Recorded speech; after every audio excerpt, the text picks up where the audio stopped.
뇌혈관 질환의 대표적인 질병을 뇌졸중이라 얘기할 수 있습니다. 이를 세부적으로 구분해보면 뇌내의 혈관이 막혀서 혈액순환에 장애가 발생하고 이로 인하여 주변 뇌세포 등이 손상되는 질환을 뇌경색증이라 부릅니다.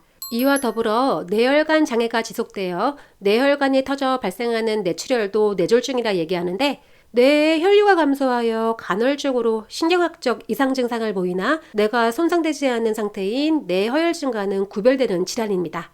오늘은 이 중 상세불명의 뇌경색증 진단비 분쟁에 대해서 이야기해 보겠습니다.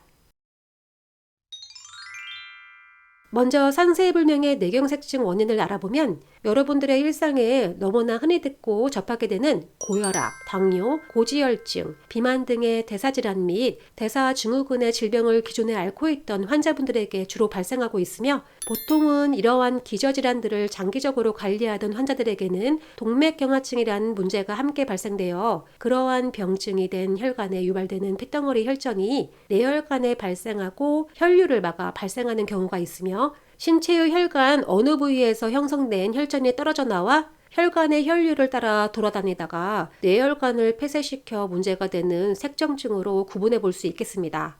이러한 내용들과 별개로 뇌내에 존재하는 작은 소혈관이 막혀서 매우 경미한 증상 등을 동반하여 환자분이 자각한 경우나 단순하게 심한 편두통으로 여기고 넘긴 경우의 열공성 뇌경색으로도 구별해 볼 수 있습니다. 결국 뇌졸중을 예방하고 건강한 삶을 유지하기 위해서는 규칙적인 운동 및 생활, 식단 관리, 스트레스 관리, 약물 치료 등이 병행되어야 하고 이 중 식단의 관리와 규칙적인 운동은 절대적인 사항이라 하겠습니다. 그럼 뇌경색 진단비 I639 지급 조건은 어떻게 될까요?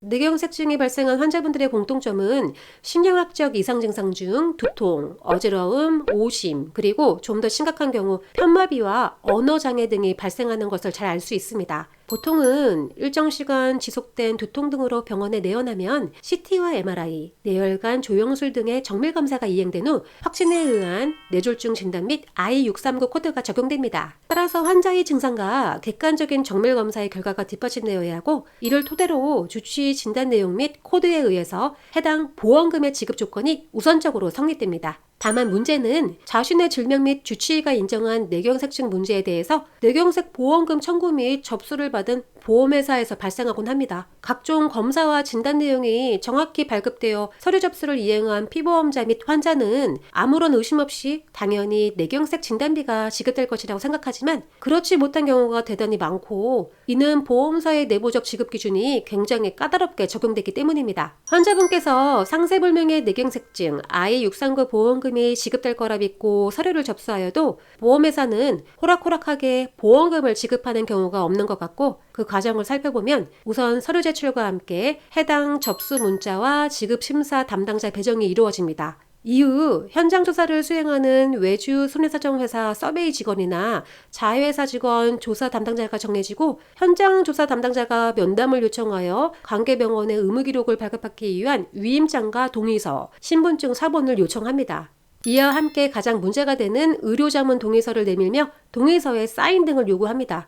거리낌 없이 피보험자분들은 해당 서류들의 조사 직원의 요구에 따라서 서류를 전부 작성해 주었다면 대부분은 2, 3주 후 어떠한 이유에 의해서 뇌경색증이 아니라는 자신들의 의료자문 결과에 의해 뇌경색 진단비 부지급 유선 안내와 문서화된 통지 안내문을 전달받게 되는 경우가 참 많이 발생하는 것 같습니다. 여기서 대부분 I639 뇌경색증이 아니라고 보험회사가 주장하는 내용은 자문 결과상 뇌혈관에 일시적으로 혈류가 부족하여 발생한 일과성 뇌어혈 발작 또는 작은 혈관의 경색이 발생한 열공성 뇌경색이기에 자신들의 내부 지침에서 언급하는 신경학적 재반 증상 및 장애가 없고 따라서 보험사 규정에 부합된 뇌경색증이 아니라는 사안으로 뇌경색 보험금 지급을 못한다고 얘기하는 것입니다.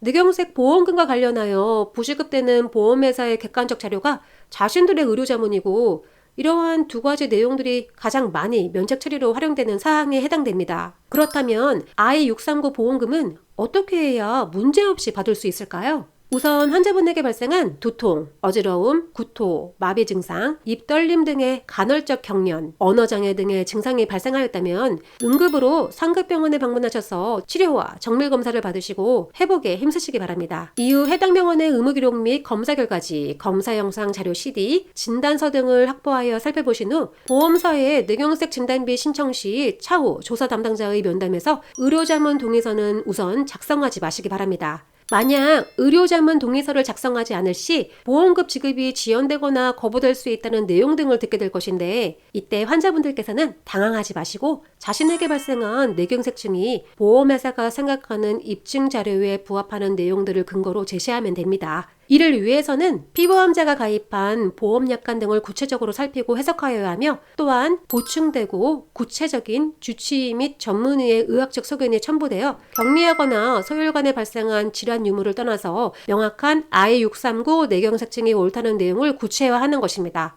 오래된 뇌경색이나 급성 뇌경색이나 질병 분류 코드는 아직까지 I639라는 것을 꼭 기억해 주시기 바랍니다. 다만 이러한 사안들에 대해 스스로 처리하기 어렵다면 환자분들의 입장에서 공정하게 보상 업무를 처리할 수 있는 경력 있는 독립손해사정사에게 질의하시고 위임하셔서 처리받음도 좋은 방안이라 할 것입니다. 당사자분들이 의학적인 내용과 보험법을 잘 알고 있으시다면 해결할 수도 있겠지만, 대부분의 일반 대중은 이러한 부분들까지 알고 판단하기가 어렵기 때문에 전문가를 통하는 것이 모든 부분에서 유익하다는 것을 말씀드리는 것입니다. 많은 사례의 경험에서 입증해야 할 자료가 무엇인지, 그리고 상황별 대처 방안을 잘 알기에 믿고 함께 해주신다면 육체적 고통이 심적 아픔으로까지 번지지 않도록 최선을 다할 것입니다.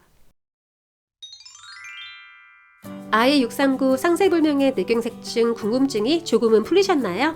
혹시라도 뇌경색 관련 보험금 보상 과정에서 의문점이 발생하신다면 여기 콩당 독립손해사정사에게 문의해 주시고 해안을 찾아가시기 바랍니다.